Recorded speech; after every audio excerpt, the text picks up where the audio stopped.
This channel does not promote any violent, harmful, or illegal activities. All content provided by this channel is meant for an educational purpose only. মুখ্যমন্ত্রী enumeration form জমা না দিলেও সমস্যা নেই।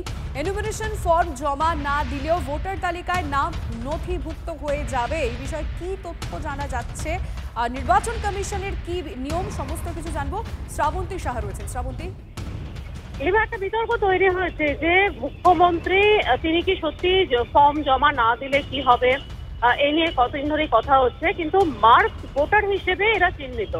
Mark ভোটারটা কি? কমিশনের definition অনুসারে মুখ্যমন্ত্রী, প্রধানমন্ত্রী, এমনকি এমপি, এমএলএ যারা রয়েছেন, যারা ইতিমধ্যেই পরিচিত রয়েছেন কমিশনের কাছে, তাদেরকে মার্ক ভোটার বলা হয়। তারা এনুমারেশন ফর্ম দিন বা না দিন, তাদের নাম এমনি খসড়া তালিকায় উঠবে।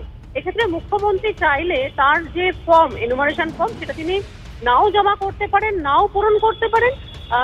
সেক্ষেত্রেও কিন্তু তার নাম এসআইআর এর ক্ষেত্রে যদি দেখা যায়, সেই খসড়া তালিকায় ওঠাতে বাধ্য কমিশন। সীমা, ধন্যবাদ শ্রাবন্তী।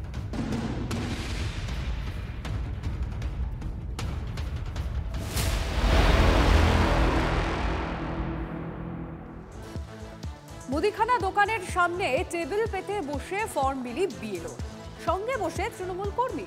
স্থানীয়রা অভিযোগ জানাতে গেলে পাল্টা হুমকি বিএলও।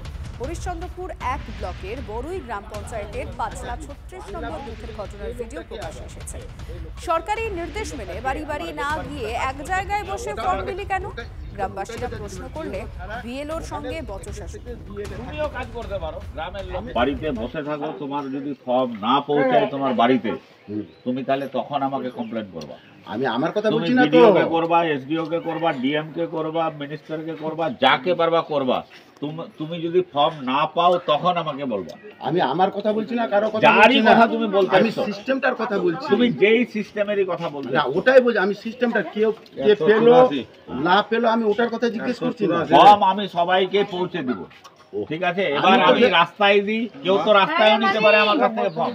হ্যাঁ, আমি ওটাই তো যারা রাস্তায় নিচ্ছে ওরা খুশিতে নিচ্ছে। ওরা কি অভিযোগ করেছে, ওরা কি বলছে এটা আমাকে যে তুমি আমার বাড়িতে আসো, নালে নেবো না।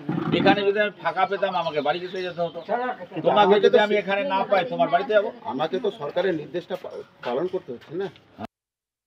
বিএলওদের কাজ হচ্ছে বাড়ি বাড়িতে গিয়ে এসআইআর এর ফর্ম বিলি করবে। কিন্তু আমরা কি দেখলাম, তিনি এই 36 নম্বর বুথে একটি মুদিখানার দোকানের সামনে টেবিল চেয়ার লাগিয়ে এসআইআর এর ফর্ম বিলি করছে। এটা সরাসরি ভাবে ইলেকশন কমিশনের যে গাইডলাইন, সেই গাইডলাইনের অবমাননা। আমরা আজকে এই বিএলও মোস্তাদ হোসেন, তার বিরুদ্ধে ইলেকশন কমিশনে লিখিতভাবে অভিযোগ জানাবো। আমি বুঝতে পারছি না যে ওনাদের কি মস্তিষ্ক বিকৃতি হয়ে গেছে। কখনো বলছে যে ঘরের ভিতরে কেন বসে করছে, কখনো বলছে দোকানে কেন করছে। আরে বিএলও সাহেব, একটা বুথের যে এরিয়া থাকে সেখানে 1000-1200 ভোটার থাকে, উনি তো বাড়ি বাড়ি যেতে হবে, এটা তো ইনস্ট্রাকশন আছে ওনাদের।